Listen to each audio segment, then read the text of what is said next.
शेतकरी मित्रांनो, सुरुवातीलाच बातमी येत आहे राज्यातील पावसासंदर्भात। उद्या 19 जुलै 2024 शुक्रवार संपूर्ण महाराष्ट्रामध्ये वादळी वाऱ्यासह आणि विजांच्या कडकडाटासह भयंकर स्वरूपाच्या पावसाचा इशारा देण्यात आला आहे। उद्याच्या दरम्यान राज्यातील काही भागांना पावसाचे येलो आणि रेड अलर्ट देखील देण्यात आलेत।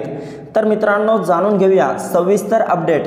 पण त्यापूर्वी एक छोटीशी विनंती करतो, आपल्या चॅनलवर नवीन असाल तर चॅनलला सबस्क्राइब अवश्य करा।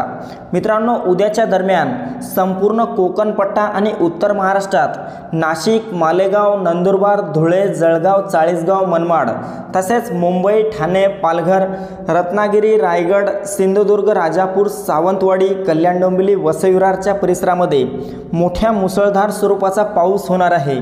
तसेच मध्य महाराष्ट्रात पहिले असता यामध्ये काही भागांमध्ये ढगाळ वातावरणासह हलका ते मध्यम पाऊस राहील।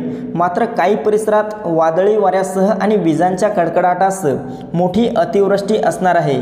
मित्रांनो, यामध्ये अहमदनगर, पुणे तसेच सातारा, सांगली, कोल्हापूरच्या भागात ढगाळ वातावरणासह हलका ते मध्यम पाऊस उद्या झालेला पाहायला मिळेल। मात्र सोलापूर, पंढरपूरच्या परिसरामध्ये मोठी अतिवृष्टी उद्या होणार। तसेच मराठवाडा आणि विदर्भात पहिले असता छत्रपती संभाजीनगर, जालना, हिंगोली, परभणी, नांदेड, बीड, लातूर, धाराशिव, विदर्भातील अकोला, अमरावती, चंद्रपूर, गडचिरोली, गोंदिया, भंडारा, यवतमाळ, वर्धा, वाशिम, बुलढाणा, नागपूर सर्वच मराठवाडा आणि विदर्भामध्ये उद्याच्या दरम्यान पावसाचा येलो अलर्ट देण्यात आला आहे। मोठी अतिवृष्टी, वादळी वाऱ्यासह पाऊस आपल्याला मराठवाडा आणि विदर्भात उद्या झालेला पाहायला मिळेल। तर मित्रांनो, ही होती हवामानाची छोटीशी अपडेट। आपल्याबरोबरच इतरांना पण शेअर करा, व्हिडिओला लाईक, चॅनलला सबस्क्राईब करा। धन्यवाद।